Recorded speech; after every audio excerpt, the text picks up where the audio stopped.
Olá, amigos! Olá, amigas! Boa noite a todos, boa noite a todas. Que bom estarmos de volta depois de uma semaninha de trabalho. Sejam bem-vindos, bem-vindas a mais uma doutrinária online aqui pelo canal do Cobem Play, que é o canal oficial da nossa instituição Casa de Oração Bezerra de Menezes. Para você que já está aqui presente conosco, nos acompanhando no chat, aquele abraço fraternal, que Deus os abençoe e as abençoe. Para você que está chegando depois em outros horários, em outros dias, obrigado também pela presença, pela participação, que Deus os abençoe. Nós vamos dar início ao nosso encontro de hoje, doutrinário, trazendo uma pessoa muito querida do movimento espírita, da Bahia, do Brasil, e uma pessoa também muito querida do nosso coração, que é o nosso querido amigo Flávio Neri, a quem eu chamo para estar conosco, participar aqui desse momento comigo. Que bom tê-lo aqui, querido. Seja bem-vindo, muita paz, é muito bom estar aqui do seu lado. Boa noite. Boa noite, Robson. Para mim é uma imensa alegria partilhar essa bancada com você, que é um irmão querido de longos anos de convivência no movimento espírita. Igualmente. Nós vamos então iniciar com a nossa prece, rogando aos bons espíritos que nos abençoe, que nos proteja, que nos envolva em bênçãos de paz, de luz, de fraternidade, para que o trabalho transcorra em clima de paz e de harmonia para todos nós que aqui já nos encontramos e que acompanharemos ao nosso amigo Flávio ao vivo para tirarmos as melhores reflexões da noite.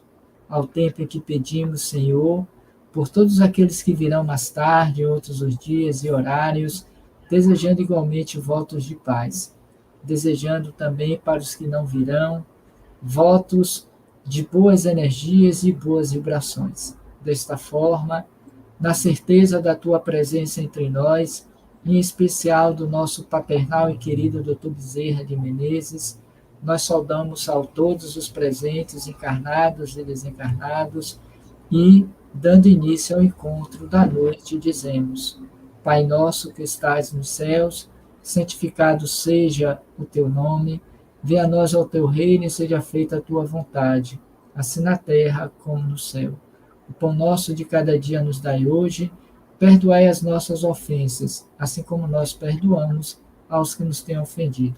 Não nos deixeis cair em tentação e livrai-nos de todo mal, que assim seja. A todos, muita paz. Antes de nós passarmos a palavra para você, Flávio, eu queria saudar aqui aos amigos e amigas que já estão aqui conosco, a exemplo de Márcia Santos, de Rita Diniz, Luciana Guimarães, a Bete Araújo, Eldelci Sena, a Tarsila de Jesus, a Gleide Guimarães e a Rosa Virgínia. Para vocês todas, nosso abraço fraternal. Hoje é com alegria que nós temos a presença do nosso amigo Flávio Neri, também trabalhador da casa, do movimento espírita, e que hoje ele vai nos falar sobre um tema bem oportuno e necessário para todos nós, que é a evolução e finalidade da alma. Meu amigo querido, que Deus te abençoe, boa sorte. Qualquer coisa, estou aqui ao seu lado, ok? Bom trabalho. Querido. Obrigado, Robson. Estamos juntos. Vamos lá? Então, boa noite a todos vocês aqui, internautas e seguidores do canal Cobem Play. É uma imensa alegria retornar a essa casa, que é sempre motivo de júbilo no meu coração, mesmo de forma presencial, possa ser de forma presencial ou virtual, não importa a forma. O importante é que é sempre a egrégora da Cobem, que está imantada no meu psiquismo, que está imantada no meu perispírito, porque foi nessa casa que eu iniciei a minha jornada nessa encarnação atual, nesse novo personagem, Flávio Neri, no movimento espírita, dentro do espiritismo, quando lá adentrei em 1996, e depois, com várias vivências em vários espaços, pude dizer e posso dizer até hoje que é minha casa amada e querida, e que ela nunca saiu de mim, e eu nunca saí dela.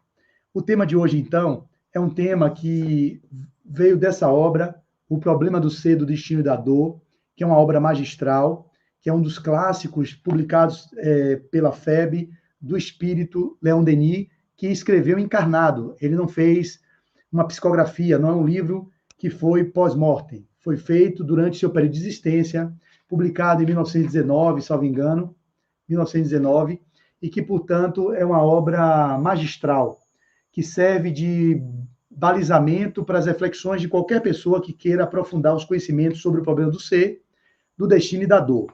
E dentro desse livro, e eu recomendo que tem um estudo que nosso amigo Robson aqui no canal Roteiro Espírita, ele faz com o Uriel, um outro amigo lá de Minas, que é companheiro do Movimento Espírita, e eles trabalham esse capítulo 9, Evolução e Finalidade da Alma, 1h30 de live, onde é aberto para perguntas, e foi nessa live também que eu estudei um pouco, escutei uma palestra de Peixinho, porque também a outra referência é o livro de Peixinho, né? A Face Eterna do Ser, esse livro, que é o primeiro livro publicado por André Luiz Peixinho, e ele fala muito de evolução. Peixinho, ele gosta de falar sobre esse tema, e fala com muito aprofundamento. Ele também tem uma palestra muito interessante, bem descontraída, em Mancheira, na Fraternidade Espírita em Mancheira. Vocês podem procurar também, que vai servir de complemento daquilo que eu vou trazer para vocês na noite de hoje. É verdade que falar da alma humana é algo que a gente precisaria entender o que é a alma. E como a gente sabe no Livro dos Espíritos, quando pergunta a Kardec aos espíritos o que é a alma, eles vão dizer, os espíritos, que é o espírito encarnado. E o que é a alma fora do corpo é o espírito fora do corpo. Então, em resumo, alma é quando nós nos encontramos vivendo a experiência em um ergástulo carnal, dentro dessa matéria, desse conjunto de células, essa argamassa de células. Nós denominamos o espírito nessa condição de alma. Quando nós saímos desse ergástulo, esse jumentinho, ou desse estojo de cartilagens e ossos, como fala a benfeitora Marta, nós nos tornamos o espírito que somos. E que nós não estamos, de fato, quando a gente reflete profundamente, nós não estamos no além nem no aquém, nós estamos sempre no mundo dos espíritos. Por quê? Uma parte nossa vive na terceira dimensão, que é essa estrutura que se manifesta e se expressa desse jeito que vocês me veem agora.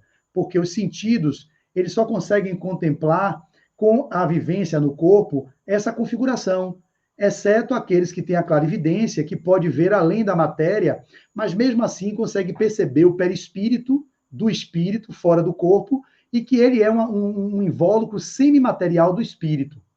Então, como a gente pode começar a desenvolver o tema, é entender que, quando Leon Denis vai trazer a questão a evolução e finalidade da alma, a gente tem que saber que a alma, ela tem a finalidade de expressar-se nessa dimensão da matéria, o espírito, porque é assim que ele se expressa quando estando na Terra, na terceira dimensão. E aí a gente vai entender o espírito com E minúsculo e o espírito com E maiúsculo, e esse espírito com E minúsculo, ele vai habitar no reino vegetal, no reino mineral, vai vivenciar a experiência no reino vegetal, no reino animal, até vivenciar a experiência do reino nominal, como na linguagem de Leon Denis, que ele vai trazer nesse capítulo. Ele diz assim, cada elo dessa cadeia representa uma forma de existência que conduz a uma forma superior, a um organismo mais rico, mais bem adaptado às necessidades, às manifestações crescentes da vida, mas na escala da evolução, o pensamento, a consciência e a liberdade só aparecem passados muito graus, ou seja, a gente só passa a ter consciência e chamado pensamento contínuo, porque nos animais eles não têm ainda o poder do pensamento contínuo, que isso é uma condição humana que o neocórtex possibilitou. Na evolução antropossócio-psicológica do ser que somos, nós passamos por estágios da gradação evolutiva, desde o átomo ao arcanjo, quando o arcanjo foi átomo um dia, não necessariamente um átomo, mas passou como experiência de princípio inteligente na experiência do reino mineral, que hoje já se entende que tem consciência no reino mineral, tem consciência no reino vegetal, sim, em latência. Tanto que as plantas têm estudos que são feitos com pessoas com polígrafo, que vai medir as sensações e as expressões que a planta tem. Quando chega um cara que destrói uma planta, aqui as outras, por ressonância, começam a ativar a linha, que é aquela linha do polígrafo. Aí tira-se essa pessoa, passa-se um dia, ela entra novamente, as plantas começam a se agitar com a presença daquele cara que chega. Então elas captam a energia, a vibração daquele que podem destruir. Mas já passando pessoas que trazem uma energia de paz e de amor para aquelas plantinhas, elas se sentem com a frequência mais equilibrada. dizendo o velho ditado que é o olho de seca a pimenteira, né? Eu aqui em casa mesmo, eu tenho uma jabuticabeira que a gente sabe que de tanto uma vizinha elogiar, ela secou. E aí o nosso jardineiro, ele dá, nas fofocas, né, de condomínios, ele, poxa, essa sua jabuticabeira, Flávio e Deise, davam tantas jabuticabas belíssimas, e era jabuticaba assim o tempo todo. Eu nunca pensei em ter jabuticaba no meu quintal, assim, na minha frente de minha casa. Eu tirava no pé, meus cachorros também gostavam, comia, a gente ficava sentado, eu e Deise, no pé da jabuticabeira, comendo jabuticaba. Mas hoje Deise cortou a jabuticaba porque ela secou completamente, já tem uns 3 meses, 4 meses seca, e a gente tentando ver se ela volta, não foi fungo, não foi nada, a gente foi identificar que é a energia emanada por alguém que elogiava tanto e possivelmente com aqueles elogios deve ter gerado uma energia de secou a nossa jabuticabeira. Então a gente pode dizer que isso não é mito e não é lenda, é justamente as sensações que esses seres já começam a captar. Eles não têm o raciocínio, porque o raciocínio lógico e o pensamento contínuo ele vai se dar na evolução no humano. Mas nesses outros níveis da evolução do princípio inteligente, você já vai tendo níveis dos instintos sendo trabalhados, depois as sensações, como está no Evangelho, até atingirmos os sentimentos, e o sentimento mais puro é o amor, que é essa condição que é o nosso fanal. Todos alcançaremos a plenitude do amor pleno, que um dia estaremos nesse estágio da evolução. Então, Leon Denis continua dizendo, na escala da evolução, o pensamento, a consciência, a liberdade, eles só aparecem passados muitos graus. E ele vai dizer, na planta, a inteligência dormita. No animal, ela sonha. Só no homem, acorda.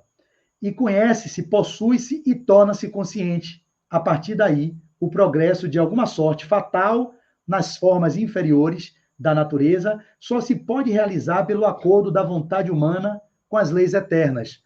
Tem uma outra frase, eu não sei se é nesse livro, que diz assim, que o princípio inteligente, ele se congrega, né, ele se une no reino mineral, ele começa a despertar as sensações, como ele falou, no reino vegetal, os instintos no reino animal, e no reino hominal, ele vai despertar a consciência, vai despertar, melhor dizendo, a razão, até nos tornarmos seres angelicais, espíritos puros, que seremos a totalidade, a bem-aventurança, e já não precisaremos vivenciar os níveis tão primários que ainda predominam na condição do humano. Óbvio que essa escala de evolução, você tem um poema, por exemplo, como Augusto dos Anjos, que ele vai trazer, eu marquei aqui, Evolução.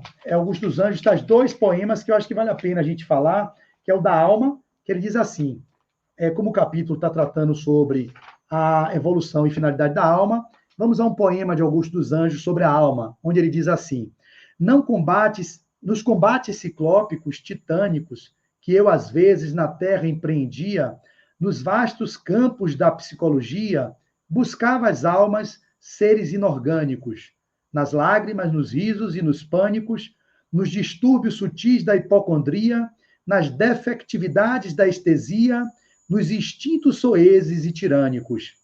Somente achava corpos na existência, e o sangue em continuada efervescência, com impulso terríficos e tredos. Enceguecido e louco então que eu era, que não via dos astros a munera, as luzes d'alma em trágicos segredos. Ou seja, o poeta traduzindo através da poesia a expressão da alma manifesta na vivência do corpo, do humano, ou na condição do encarnado, né, o espírito da manifestação da matéria. E ele vai trazer um outro poema nesse mesmo livro, Parnaso do Além Túmulo, que fala da evolução. E ele diz assim, se devassássemos os labirintos dos eternos princípios embrionários, a cadeia de impulsos e de instintos, rudimento dos seres planetários.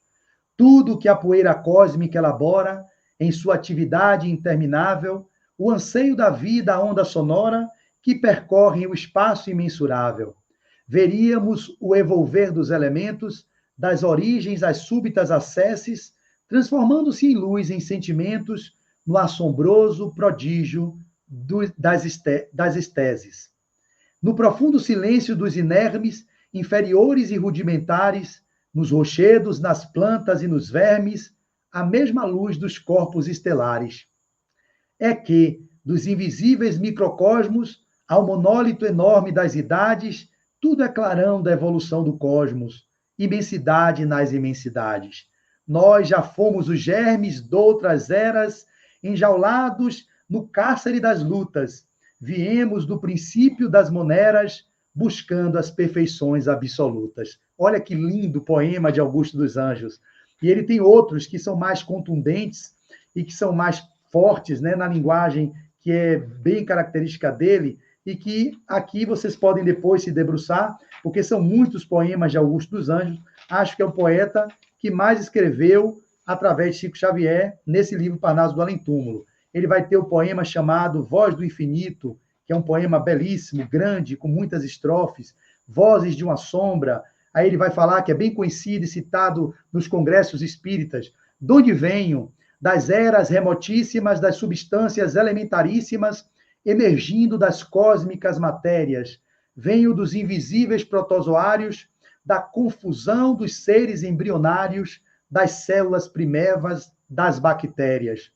Venho da fonte eterna das origens, do turbilhão de todas as vertigens, em mil transmutações fundas e enormes, do silêncio da mônada invisível, do tetro e fundo abismo negro e horrível, vitalizando corpos multiformes. Sei que evolvi e sei que sou oriundo do trabalho telúrico do mundo, da terra no vultoso e imenso abdômen, sofri, desde as intensas torpitudes das larvas microscópicas e rudes, a infinita desgraça de ser homem. Na terra, apenas fui terrível presa, simbiose da dor e da tristeza, durante penosíssimos minutos, a dor, essa tirânica e incendiária, abatia minha vida solitária, como se eu fora bruto entre os mais brutos. Depois, voltei desse laboratório onde me revolvi como infusório, como animálculo medonho obscuro, até atingir a evolução dos seres conscientes de todos os deveres, descortinando as luzes do futuro.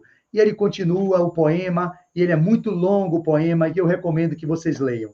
Então, Augusto dos Anjos traduz, como o próprio Leon Denis, que além de filósofo é o grande poeta do espiritismo, eles trazem numa linguagem poética essa grande saga que a alma humana, ela vivencia desse rumo chamado do átomo ao arcanjo, onde todos um dia estaremos na condição de anjos celestiais. Então, como viver essa proposta de evolução, percebendo que, mesmo naqueles mais primitivos seres que habitam hoje o planeta, lá jaz em latência o grande iluminado que um dia será o anjo, que ali um dia se expressa nas suas mais primárias atitudes diante da realidade humana.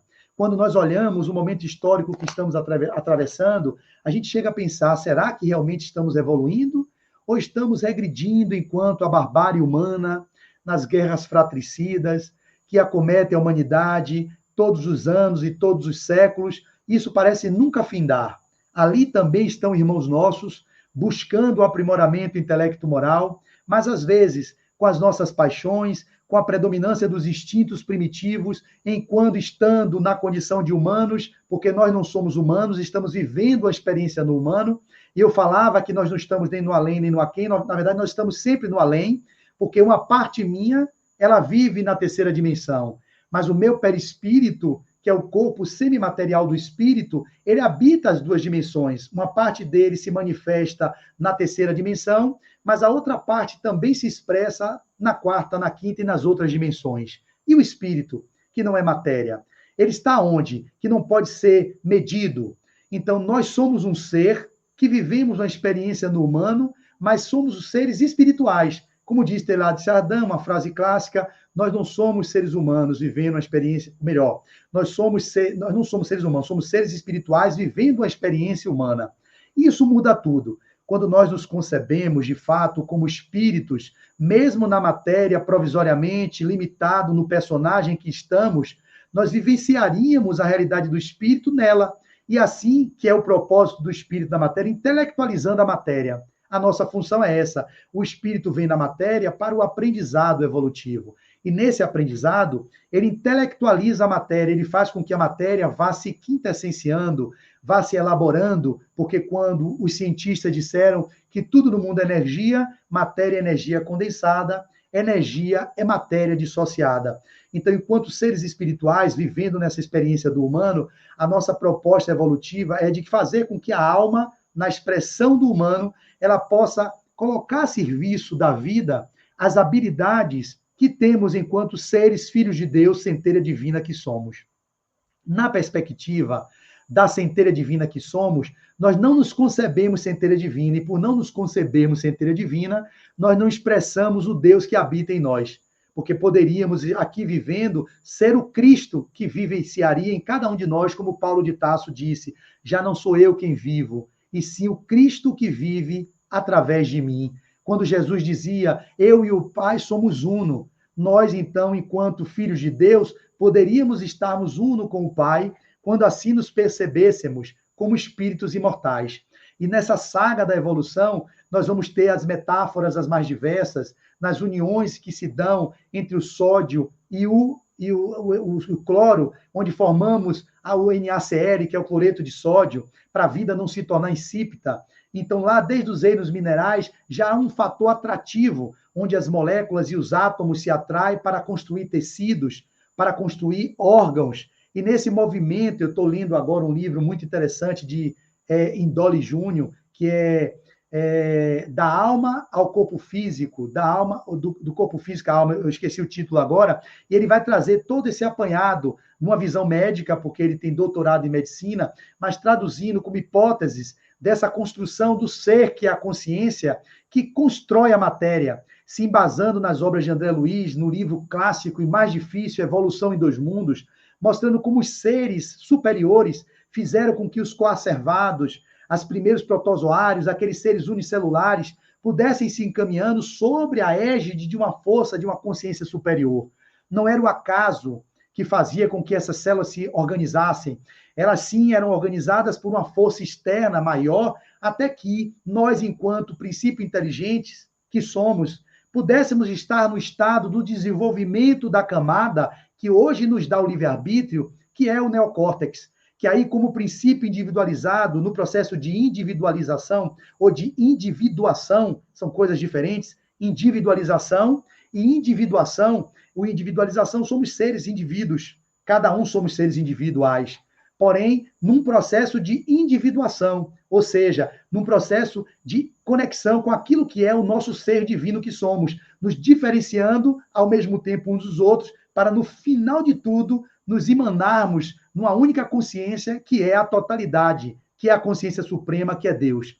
Então, nesse longo périplo que nós estamos atravessando, nesses reinos mais primitivos, existiam forças que faziam com que a alma, enquanto almas grupos, quando perguntamos, e os animais têm alma? Lá no Livro dos Espíritos vão ter respostas mais específicas, que os animais são almas grupo. É importante trazer para vocês aqui, eu acho que eu vi isso aqui nesse instante, no índice analítico, eu estava procurando sobre a alma, e aqui eu encontrei alma dos animais, 197. Vamos lá, para vocês entenderem como funciona essa nossa saga, que nós estamos fazendo, esse grande périplo, né? 197. Os animais e o homem. Se compararmos os homens e os animais com respeito à inteligência, a linha demarcatória parece difícil de ser estabelecida, porque certos animais têm a esse respeito uma superioridade notória sobre certos homens. Essa linha demarcatória pode ser estabelecida de maneira precisa? Resposta dos espíritos. Sobre esse ponto, vossos filósofos não estão quase nada de acordo. Uns querem que o homem seja um animal, outros que o animal seja um homem. Estão todos errados. O homem é um ser à parte que se rebaixa, algumas vezes muito baixo, ou que pode se elevar bem alto. Fisicamente, o homem é como os animais, e menos dotado que muitos deles. A natureza lhes deu tudo aquilo que o homem é obrigado a inventar com sua inteligência para suas necessidades e sua conservação. É verdade que seu corpo se destrói como o dos animais, mas seu espírito, com E maiúsculo, tem um destino que só ele pode compreender, porque só ele é completamente livre. Pobres homens, que vos rebaixais abaixo da brutalidade, não sabeis vos distinguir? Reconhecei o homem pelo pensamento de Deus. E aí continua Kardec. Pode-se dizer que os animais não agem senão por instinto? Resposta: isso ainda é um sistema. É verdade que domina o instinto da maioria dos animais, mas não vês que agem com uma vontade determinada? é da inteligência, embora limitada. Então, os animais têm uma inteligência. Hoje, os cientistas já provam isso. Eles não têm um pensamento contínuo, mas têm as emoções que nós temos de medo, os animais ficam tristes, os animais ficam raivosos e os animais ficam alegres. São as emoções básicas que compõem o humano, como nós somos, na escala antropossócio-psicológica, também vivemos a experiência como princípio inteligente no animal, mas, assim, existe um salto quântico que os evolucionistas, que são estudiosos da teoria de Darwin, não conseguem encontrar, porque eles não concebem a vida após a morte e não sabem que o perispírito se molda para moldar a matéria. Então, tem um chamado elo perdido, que também, na variação da genética do macaco para o homem, tem lá uma diferença que é justamente aquele salto quântico, que não é que o homem foi macaco. Nós vivemos como princípio inteligente no reino animal, mas nós não fomos um animal. Quando o espírito se individualiza, ele se torna o espírito no reino humano, ele vai ter um outro movimento na evolução, que não necessariamente, por isso já estão hoje desconstruindo a lei de Darwin, isso é uma coisa nova nas ciências novas da evolução, que os cientistas da evolução, eles não querem se desapegar. Darwin falhou, ele conseguiu explicar muitas coisas da evolução das espécies, mas da evolução do homem, a gente não consegue ter respostas pela teoria de Darwin. Por isso que hoje os evolucionistas estudam esse salto quântico, porque já concebem a consciência como a matriz que gera a vida no corpo. Quando esses homens estudam, eles estudam o paradigma da matéria, como se a matéria gerasse a mente, como se a matéria gerasse a consciência. Isso é um paradigma que está ultrapassado, que foi vigente, que é vigente e que ainda perdura nas análises ainda reducionistas da estrutura da matéria, como nós, e temos o propósito, como espíritas que somos, de intelectualizar a matéria e de não destruir a matéria, como Kardec diz, não de destruir a matéria no sentido de desconstruir o que a matéria pôde construir. A gente precisa viver na matéria, fazendo com que ela possa evoluir para o estado de espiritualização dela. Então, como cientistas, a maioria deles são materialistas, eles não concebem a realidade humana como sendo uma consciência extra-humana que gera humano. E isso eu digo porque eu tenho lido alguns autores, como Antônio Damasio, que é um dos maiores neurocientistas da atualidade. Eu acabei de ler o livro dele, O Mistério da Consciência, e fiquei assim, sentindo, poxa, ele realmente, como estudioso e cientista, é um grande nome português que mora nos Estados Unidos, mas ele é limitado para explicar a consciência, porque o paradigma dele é um esforço hercúleo para, através dos neurônios, através do encéfalo, mostrar que as sinapses cerebrais seriam aquelas criadoras da consciência. E nós, espíritas, e os que estão estudiosos do paradigma do espírito, sabemos, como Amit Goswami, como Ken Wilber, como o Greg Braden, que escreve sobre a matriz divina, o Código de Deus, o Universo Autoconsciente de Amit Goswami, a Teoria de Tudo de Ken Wilber, vários livros desses pensadores que são transpessoais, que começam a mostrar que a consciência é que cria a matéria. Então, quando a ciência estiver vivendo na perspectiva da evolução, como se a matéria fosse a gestora de tudo, eles vão encontrar muitos buracos, muitas lacunas. Por isso que o espiritismo tem que se unir à ciência, e a ciência poder beber no conhecimento espírita para explicar. Hoje a física quântica já corrobora os princípios que Kardec trazia lá em 1857, fazendo valer conteúdos que Kardec já trazia, mesmo antes da psicologia se conceber como ciência, que ela vai ter a sua consolidação lá pela publicação de Freud, quando ele traz o livro Interpretação dos Sonhos, em 1900. Kardec já traz o Livro dos Espíritos, em 1857. A revista de estudos psicológicos, que é a Revista Espírita. Então, tem todo o movimento. Claro que os filósofos de Kant, Schopenhauer, alguns deles já falavam do inconsciente, mas é Freud que sistematiza o inconsciente com id, ego e superego, tentando mostrar que nós não somos só a expressão do que estamos aqui, nós estamos um inconsciente profundo, que faz com que as nossas ações sejam fruto de coisas inconscientes que nós nem percebemos enquanto consciência. Consciência com C minúsculo, eu diria aqui agora, porque consciência é essa consciência do ego, na expressão da relação com o mundo, mas tem a consciência, que é o ser infinito, que é o self, que é o espírito imortal. Esse não é o C minúsculo, eu estou dizendo isso pela primeira vez. Eu peguei aqui agora o E minúsculo do espírito, o E maiúsculo, estou usando na consciência, porque é muita confusão que tem aí em consciência. O que é a consciência? A consciência de não bater num cachorro, não matar, isso é uma consciência egóica, que é uma consciência da relação. Mas qual é a consciência que gera a matéria? É a consciência do espírito imortal, é o E maiúsculo, que nós somos, que somos o modelador da forma, fomos criados por Deus, a consciência suprema, que gerou a nossa consciência e que nós somos fruto dessa consciência maior e que estamos voltando para essa totalidade que é o divino que habita em nós, e assim será o nosso fanal. Então, voltando a essa interpretação, quando eu falava dos animais, os animais têm alma? Sim, eles têm uma alma chamada almas grupos. Os animais têm uma linguagem, ele vai explicar aqui. Há animais que não têm voz, a alma dos animais conserva, deixa eu ver aqui especificamente de onde provém, os animais têm o livre-arbítrio de seus atos, a alma dos animais conserva depois da morte sua individualidade sim, mas não a consciência do seu eu. O animal não tem consciência do eu dele, mas ele tem a individualidade dele. Meu cachorro, que é um bulldog, quando ele morre, ele tem a individualidade dele preservada, mas não vai ter consciência do que ele era enquanto Nick. A vida inteligente permanece no estado latente. A alma dos animais tem a escolha de se encarnar em um animal antes que em outro? Não, ele não tem o livre-arbítrio. Então, tem algumas distinções entre o que são a alma no animal, o que é a alma no vegetal e o que é a alma no mineral.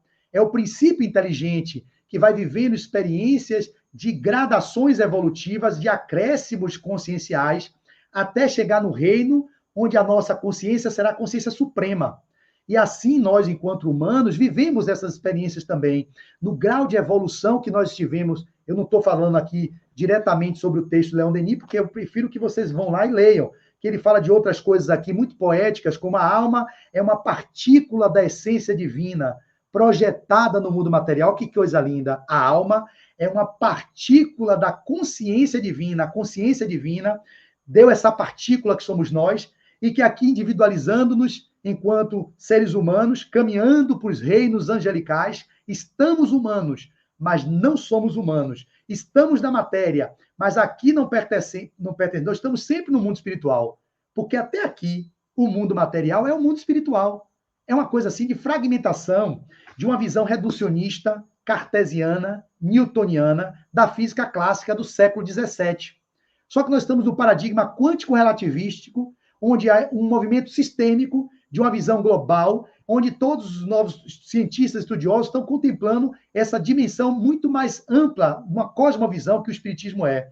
Então, se nós nos concebemos como princípio, como partícula da consciência suprema, que é Deus, manifesta nessa realidade, nós não temos que pensar que estamos fora do mundo espiritual. Nós estamos no mundo espiritual. Olha que interessante. Como assim, Flávio? Eu estou no mundo espiritual aqui, porque tem parte minha que está no mundo espiritual, que é meu perispírito, e que conversa e dialoga através dos campos do duplo etérico. Meu chácara coronário está o tempo todo captando as ondas que vêm do cosmo. Meu chácara muladhara, raiz, está captando energias da Terra, fazendo como um transdutor de energia, fazendo com que essas energias mais sutis possam ser densificadas na expressão do meu corpo. E aí, como o sistema psiconeuroendócrino imunológico vai ser gerenciado por esses níveis de pensamentos que nós irradiamos, pelas vibrações que emitimos e que captamos através de microporos, que são microchakras. Temos 7 principais, mas somos milhares de chakras no corpo como um todo, e assim a gente está captando pelo corpo áurico, como se fosse um chocolate aerado,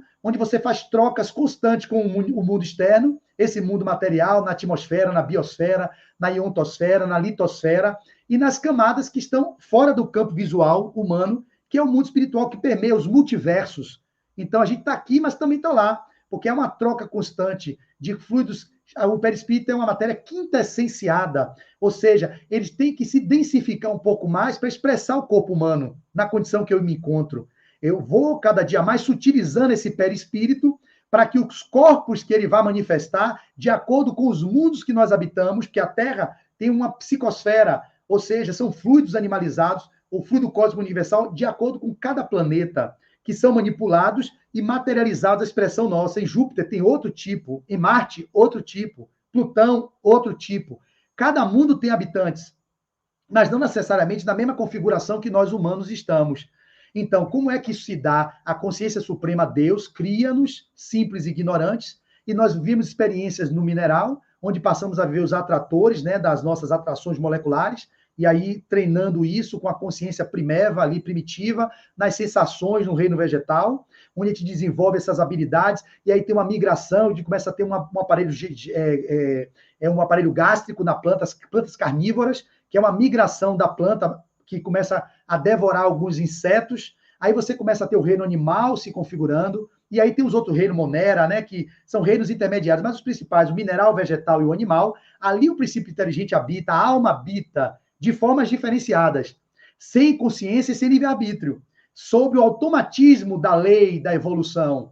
E nesse processo do automatismo, nós vamos encarnando na condição aí, sim, de espíritos, com E maiúsculo, no reino hominal, que no reino hominal vamos vivenciar experiências com uma de Neandertal, que lá atrás, na história da humanidade, eu li o livro Sapiens, de Yuval Noah Harari, também um historiador pessimista, materialista. É legal, gente, ler, porque você vai vendo como esses homens tentam explicar a realidade a partir do paradigma materialista. Deve ser muito difícil para eles, ou fácil, porque eles só acreditam na matéria, no que pega e no que vê. Então, enquanto a ciência não evolui a ponto de comprovar, aí que já tem estudos mostrando a imortalidade da alma, a experiência de quase morte. Eu comprei o livro agora, assim, A Ciência da Vida Após a Morte, daquele Alexander, psiquiatra lá de Minas Gerais, com outro que trouxe e publicou o livro, já estou começando a ler. Eles têm evidências robustas da vida após a morte, mas as pessoas que estão no paradigma material, eles não querem conceber, porque teriam que derrubar vários construtos que eles fizeram ao longo da sua história de cientistas.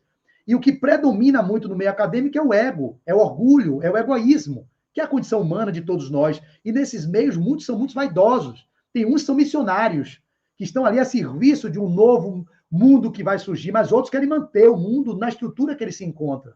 Então, quando os estudiosos de ponta começam a trazer o paradigma da consciência, vai ter uma leva de outros cientistas querendo detratar e derrubar. Não tem validação, o método não foi correto, esse método, porque eles estão presos no método cartesiano, que é analítico, que é reduzido e que não tem medidas para auferir esses níveis mais ampliados do que diz respeito aos níveis vibratórios que nós estamos caminhando. Vão ter que ter criados outros instrumentos de aferição para fazer as comprovações, mas já tem alguns que conseguem comprovar. E isso tudo é dito para mostrar que, mesmo no reino nominal, nós evoluímos. Essa condição da evolução da alma, quando Leon Denis continua a evolução e finalidade da alma, ele vai dizer: a alma contém, no estado virtual, todos os germes dos seus desenvolvimentos futuros. Então, é lá naquele germe latente que a gente passou nos primeiros princípios, enquanto mineral, vegetal e animal, já tínhamos em latência as possibilidades futuras desse ser que estamos nos tornando. Eu hoje, como Flávio, eu tenho em mim o Deus em mim, em latência. Eu tenho todos os germes dos seus desenvolvimentos futuros. É destinada a conhecer, adquirir e possuir tudo. Como, pois, poderia ela conseguir tudo isso numa única existência? Daí a evolução e a finalidade da alma. Ela vai adquirindo habilidades e aquisições que vão se tornando cada vez mais robustas. A gente não retrograda nunca, a gente pode estacionar no tempo, mas a gente vai evoluir sempre para o arcanjo, que nós um dia seremos. A vida é curta e longe está a perfeição. Poderia a alma, numa vida única, desenvolver o seu entendimento, esclarecer a razão, fortificar a consciência, assimilar todos os elementos da sabedoria, da santidade do gênio? Para realizar os seus fins, tem de percorrer no tempo e no espaço um campo sem limites. É passando por inúmeras transformações no fim de milhares de séculos que o mineral grosseiro se converte em diamante puro, refratando 1000 cintilações.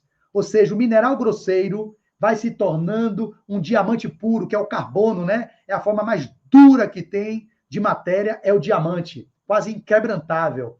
Refratando 1000 cintilações, sucede o mesmo com a alma humana. Olha que coisa linda. O objetivo da evolução, a razão de ser da vida, não é a felicidade. Isso é interessante que vocês saibam.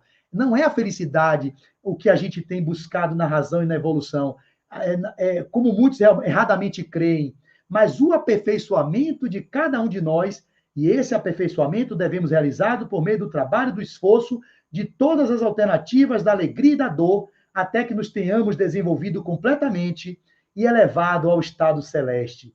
Se há na Terra menos alegria do que sofrimento, é que este é o instrumento por excelência da educação. Se as almas sofrem, é porque é o burio que nós criamos, porque não há necessidade de sofrer. Porque diz sempre, como a monja Coen, os budistas, a dor é inevitável, o sofrimento é opcional. Mas, no nível evolutivo que estamos, a gente só cresce com sofrimento. Infelizmente, é sofrendo. para que a gente vá se lapidando e se burilando. Então, esse jornadear da alma no reino hominal, ele vai se dando em alguns momentos que as camadas evolutivas do próprio encéfalo vão se configurando a partir do perispírito que modela o corpo físico. Como é lindo isso!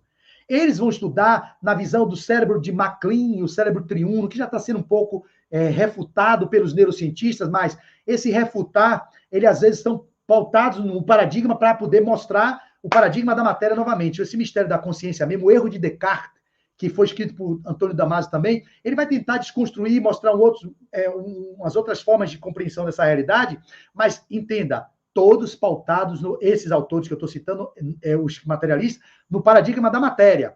Yuval Noah Harari, Sapiens, paradigma da matéria. Antônio Damasio, paradigma da matéria. Clóvis Nunes, o Clóvis, aquele filósofo, paradigma materialista. Vários autores eu li também, Em Busca de Nós Mesmos, na visão de Pedro, não sei o quezinho, Beranês, paradigma materialista. Ele, diferente de Amit Goswami, Ken Wilber, Greg Braden, Joe Dispenza, Yves Lalos, eu não sei pronunciar o nome dele, outros tantos, como Rupert Sheldrake, que vai falar dos campos morfogenéticos, que ele tenta trazer a explicação do corpo modelador da forma, como Hernani Guimarães Andrade trouxe o MOB, modelo organizador biológico, que nós entendemos como perispírito. Os cientistas, Rupert Sheldrake traz chamado campo morfogenético, que dá embasamento às constelações familiares, ou às informações que são chamadas transgeracionais, como as informações passam de uma geração para outra, é esse campo informacional, que aí a gente poderia se desdobrar em uma outra exposição, que não cabe, o tempo já vai se esvaindo. Eu sei que eu tenho até, cite aqui no chat, até 8h20 ou 8h30, meu tempo, já são 8h17. Escreva aí, Robson, no chat, que eu vejo aqui, chat privado.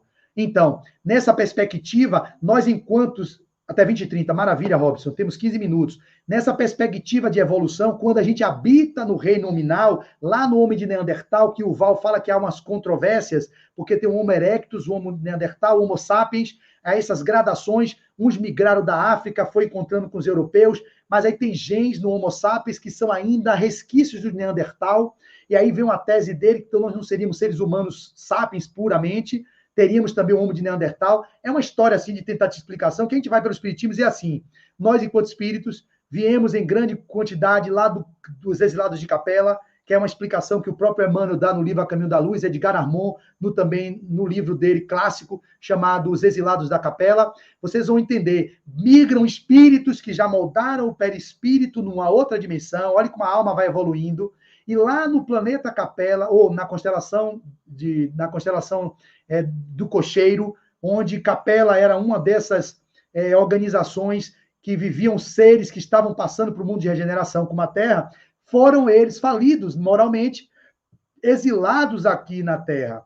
Era um verdadeiro inferno, chamado na Bíblia os anjos decaídos, que porventura estavam vivendo estados mais evoluídos no que diz respeito à matéria, à tecnologia, habitam corpos desses homens primatas, ou desses seres silvícolas, e ali vão moldando o perispírito daquele ser embrutecido, gerando uma camada de modelação, que é chamado sistema límbico hipotalâmico, que é o cérebro dos mamíferos, que vai dando as emoções, vai saindo dos instintos mais primitivos, que tem a medula do peixe, na nossa filogênese.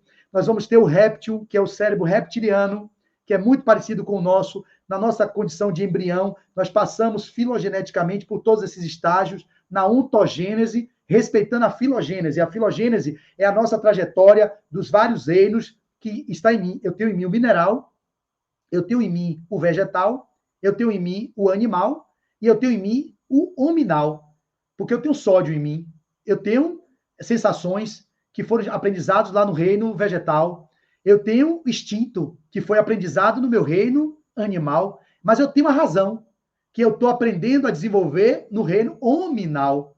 Ou seja, são camadas que a gente vai construindo. E lá no homem de Neandertal, os seres que habitavam aqueles corpos foram moldando o sistema límbico e que foi trazendo os instintos do cérebro reptiliano para um contato com o hipotálamo, com a amígdala cerebral, e aí começa a surgir aquelas glândulas, a hipófise, outras estruturas que vão dando esse movimento que hoje compõe o cérebro dos mamíferos.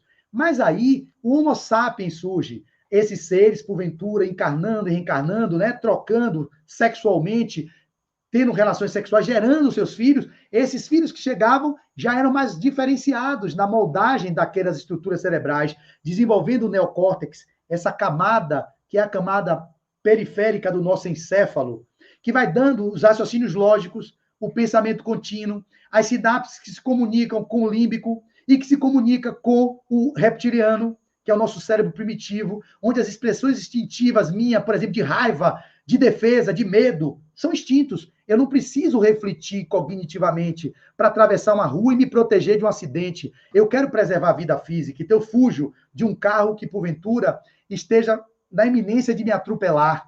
Então, isso é instintivo. Eu estou aqui agora fazendo peristaltismo dos alimentos que eu comi meio-dia, está automaticamente pelo cérebro reptiliano sendo comandado no chamado a motilidade intestinal e gástrica, fazendo com que o bolo fecal chegue ao ânus.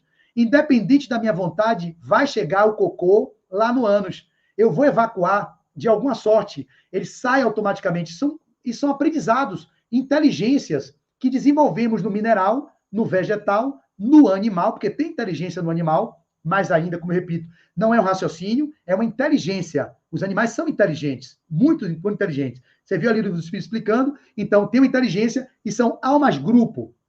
E ali, nesse processo, você está em mim, esses movimentos de aquisições que foram ao longo de toda essa jornada evolutiva de bilhões de anos, ou de milhares de anos, que nós viemos nessa escalada da evolução. Então, para finalizar, nós nesse périplo, quando habitávamos, portanto, esses Homo sapiens, que somos o Homo sapiens, a espécie chamada hoje Homo sapiens, nós desenvolvemos essa camada, o neocórtex. Mas estamos caminhando por homos intuitivos, ou homos tecnológicos, sei lá, o homos do futuro, que é o homem que está em mim, em latência, como se fosse o Homo sapiens que eu sou, mas seres angelicais ou seres missionários estão reencarnando, vindo da constelação das Pleiades, de Alcione, como está no livro Transição Planetária, de Manuel Flamini Miranda, habitando aqui no planeta, nas configurações novas, gerando a nova raça, a nova espécie, que pode ser o Homo, vamos denominar Homo Neandertal, Homo sapiens, o Homos intuitivos, que é o Homo do futuro. Como? Uma camada mais desenvolvida ainda da intuição, onde a gente não precisa passar tudo pela razão, não vamos prescindir da razão, como nós não prescindimos do instinto, como nós não prescindimos das sensações, como nós também não vamos lá na frente prescindir da razão. Mas a razão vai estar a serviço do homos imposto, vê aqui agora, vem do homos intuitivos, que é o homo que está vivendo a capacidade de estar aqui, intuitivamente saber que está tendo alguém subindo ali, eu sei que alguém está aqui por trás chegando, é a mediunidade como faculdade da alma de todos nós, mas num desenvolvimento tão maior, não teríamos aqueles médios mais ostensivos, quase todos teríamos ostensividade mediúnica, volitando com o domínio da matéria, como Jesus fazia, a gente vai caminhar para isso, ele já está lá, Jesus já veio lá, e ele veio para o corpo físico, viver a experiência nesse corpo mais... mas ele moldou também o corpo dele, porque Jesus já adquiriu a perfeição. Olha que coisa, como é bom fazer palestra. A gente vai refletindo aqui, falando e vindo as coisas, vai conectando tudo. Jesus moldou o perispírito através da fecundação do óvulo. José e Maria gerou Jesus. Só que Jesus era o gestor daquele óvulo. Olha que coisa linda. Sigismundo, na reencarnação clássica e missionária da luz, ele foi moldando o perispírito a partir das aquisições que ele teve no plano espiritual e gerou o corpo Sigismundo. Jesus fez o mesmo. Ele foi moldando, a partir das aquisições e as habilidades que ele tinha, um ser que era humano, como nós, mas com habilidades muito maiores do que a de um humano simples. Era um supra-humano, um super-humano, que manipulava as leis da natureza, podia andar sobre as águas, podia volitar, podia se bilocar, podia trazer as pessoas de volta de um estado cataléptico à vida. Ele podia fazer o que ele queria, botar a vista no cego, fazer o outro tirar a lepra. Olha que coisa. Isso a gente vai ser. Basta que a gente continue evoluindo moralmente, adquirindo habilidades, e assim o ser, enquanto estrada da evolução da alma humana, nós atingiríamos esse nível, que um dia seremos homos intuitivos, que vibraremos muito menos pela razão, da racionalidade, ou seja, não há ter que ter entendimento, conclusão, definição, racionalização de tudo. Você simplesmente percebe. Eu tenho algumas ferramentas, né, de consciência na minha prática clínica, no meu trabalho, que eu já tenho algumas ferramentas dessas, que eu já uso isso. Eu já faço pergunta ao corpo, eu não faço julgamento nem conclusão do diagnóstico. Vamos supor, eu sou futurista, por exemplo. Tá com enxaqueca, é a ascensão do yang, do fígado, que está gerando isso, aquilo, outro. Isso é raciocínio, que é um raciocínio que ainda está dentro do padrão, mesmo da medicina chinesa, que contempla a energia, mas é um raciocínio que tem linearidade, definição, conclusão, julgamento, aí bota a agulha naquele ponto, porque isso vai gerar tal desenvolvimento de energia por aqui. Eu já não faço isso, porque é uma outra habilidade que eu adquiri, de uma outra ferramenta, que para mim é a ponta criativa dessas ferramentas da consciência. Eu pergunto, corpo, o que você requer hoje? É agulha em que ponto? Se for acupuntura, você requer um reiki? Você requer o quê? Aí o corpo me mostra o que requer, eu vou lá e faço o que a consciência das células corporais requerem de mim, e não o que eu acho, no meu julgamento, no meu entendimento, na minha definição, na minha conclusão, do que ele precisa. Quem mais sabe o que precisa é o corpo, não eu. É como um medicamento no futuro, o médico vai prescrever um medicamento, sim, você está precisando aqui de um remédio ansiolítico, beleza, não sou contra. Mas que dosagem? Será que é 5 miligramas? Vou perguntar ao seu corpo. Corpo, você requer quanto de dose desse medicamento? Os estudos foram feitos dizendo que é isso, aquilo. Quem disse? É uma amostra estatística. Nós somos seres individuais. Não estou indo de encontro ao que a ciência conseguiu perceber. Mas a gente pode tratar cada ser humano na sua individualidade, na sua particularidade.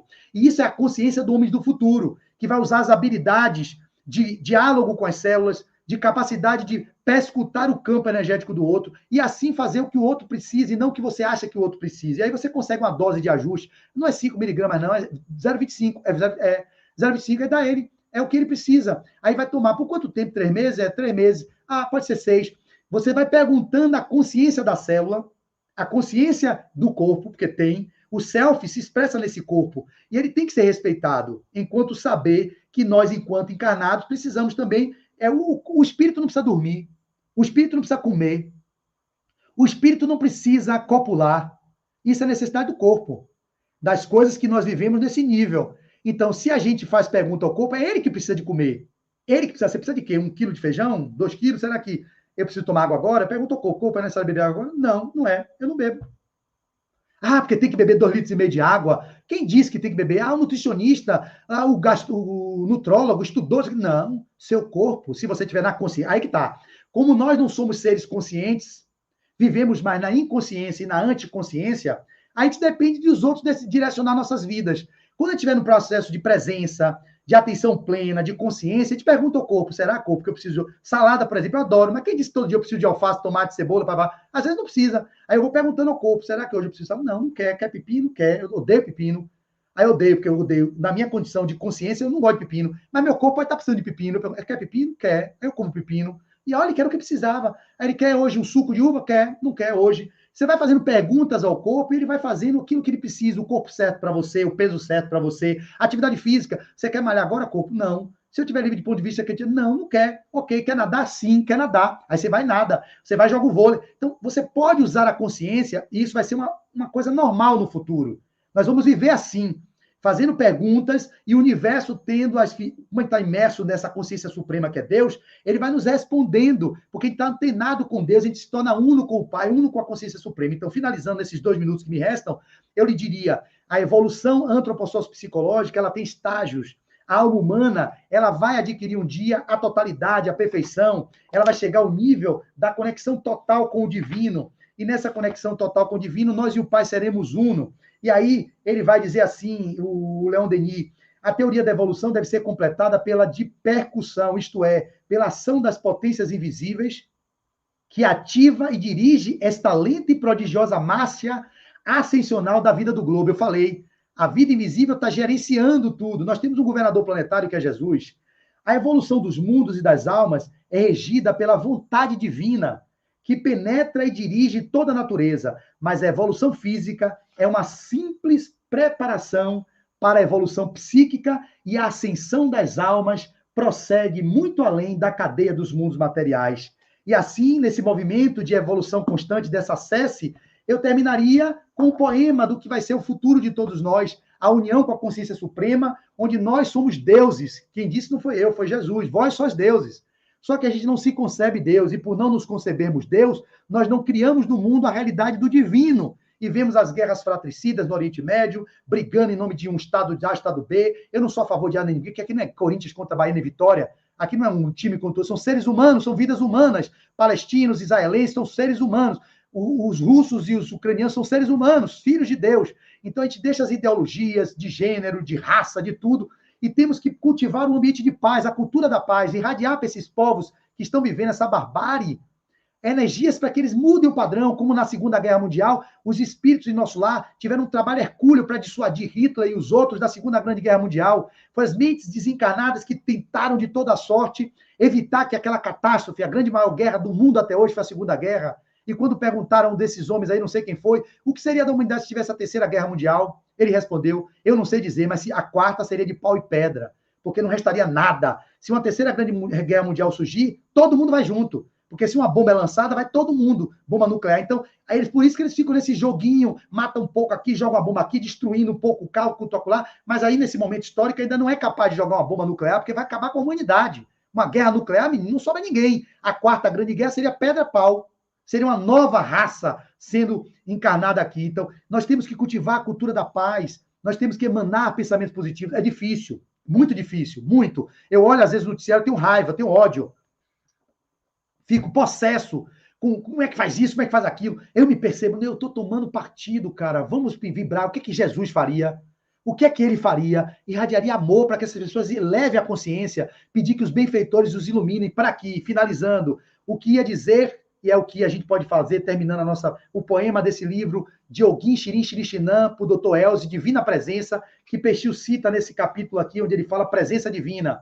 O que ia dizer não pôde ser dito. O que foi sentido não pôde ser descrito. O que foi visto é invisível. Só luz, somente luz. Mergulhado no mundo, Deus. Mergulhado no outro, Deus. Mergulhado em mim, Deus. Sem alto e sem baixo. Sem vida e sem morte. Sem princípio e sem fim. Deus, somente Deus. Que sejamos a manifestação de Deus na expressão do humano que estamos, porque assim teremos um mundo regenerado, onde não tenhamos mais tanta violência, porque a violência que está lá é a violência que inicia dentro de cada um de nós. Sejamos o divino na expressão do humano, esse é o roteiro segundo, amando-nos uns aos outros, como ele nos amou, amando a nós mesmos em primeiro lugar. Que assim seja, Jesus. Muito obrigado, Robsonzinho, pela oportunidade. Muito obrigado, Tatiana, também pelo convite. E Iracilda também. Hoje eu me despeço da COBEM. Nesse ano de 2023, como última exposição minha, era a última presencial, Iracilda pensou, mas tinha essa que eu não lembrava, e aqui a gente fica para a agenda do ano que vem, com fé em Deus, retornando a essa casa que eu muito amo. Até breve.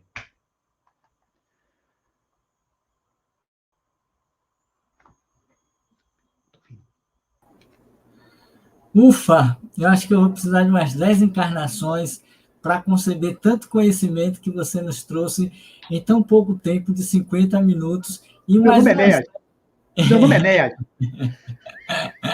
Eu acho que é mesmo. Acho que você é neto de Enéas, se não for filho.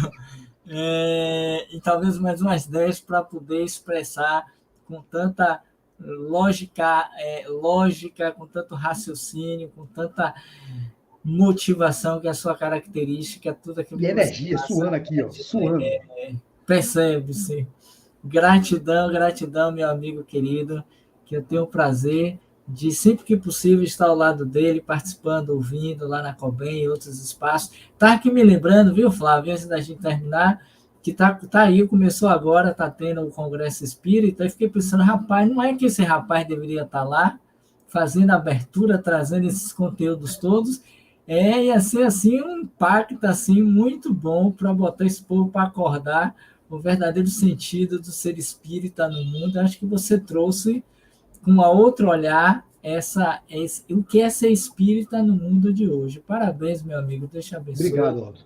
Eu que agradeço, irmão.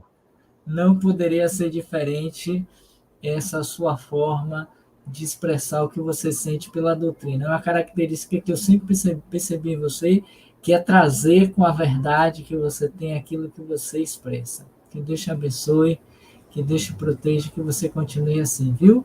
Um beijo na nossa amiga Deise. Te amo, irmão. Tudo de bom para você. Nós queremos agradecer. Deveríamos ter um monte de perguntas, eu teria várias, mas o tempo não concebe. Mas eu queria propor que as pessoas pudessem rever a live, que pudessem analisar com mais calma alguns pontos que ele traz, porque é algo importante para o despertar da nossa consciência enquanto espírito imortal que somos todos. Então, eu agradeço a todos que estão aqui presentes na live, aqueles que estão chegando depois em outros horários, e dizer a vocês que o trabalho continua, que é preciso que estejamos cada vez mais sustentados nessa energia crística, conforme nos trouxe bem o amigo Flávio, para que juntos alcancemos a vitória final da finalidade da evolução, como disse Leon Denis no livro citado, O Problema do Ser, do Destino da Dor, que não é a felicidade, mas é cada vez mais o nosso aperfeiçoamento moral e espiritual. Nesse ponto, e rapidamente, me permitam fazer aqui, já que ele trouxe essa alusão ao canal Roteiro Espírita, nós temos, de fato, no nosso canal, não só esse capítulo, mas todo o livro que foi estudado por nós e esse convidado de Minas Gerais, que ele esteve aqui conosco, o Uriel Santos, nos brindando também com o seu conhecimento. Fica aí a dica para que vocês conheçam esse trabalho, se assim desejarem, assim como A Caminho da Luz e o de Edgar Moon, também citado, Exilados de Acapelas. Foram livros que nós estudamos no canal Roteiro Espírita, que é parceiro da COBEM, do COBEM Play. No mais, nós vamos fazer a nossa prece em agradecimento a Maria, a Jesus, aos espíritos amigos, pela oportunidade de estarmos juntos. Ao tempo que agradecemos a Flávio, a Tatiana, a equipe da Ascom, que nos dá o suporte aqui para a transmissão daqui da nossa live. Elevemos, pois, o nosso pensamento ao nosso Senhor Jesus Cristo, à sua Mãe, Santíssima Maria, e em prece, digamos, como conclusão da nossa atividade, ao mesmo tempo, os nossos agradecimentos finais. Ave Maria, cheia de graças, o Senhor é convosco, bendita sois vós entre as mulheres, bendito é o fruto do vosso ventre, Jesus.